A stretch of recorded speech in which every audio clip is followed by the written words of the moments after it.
الانبیاء والمرسلین جزا اللہ عنا سیدنا محمد صلی اللہ علیہ وسلم ما هو اہلہ ربنا آتنا فی الدنیا حسنۃ وفی الآخرۃ حسنۃ وقنا عذاب النار۔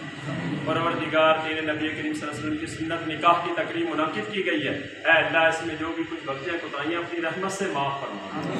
سنت رسول نکاح کی تقریب کو اپنی پاک بارگاہ میں قبول و منظور فرما۔ اے اللہ اس شادی کو صحیح معنی میں خانہ آبادی بنا دے، خانہ بربادی سے محفوظ و مامون فرما۔ دلہا و دلہن میں سچا پیار و محبت پیدا فرما۔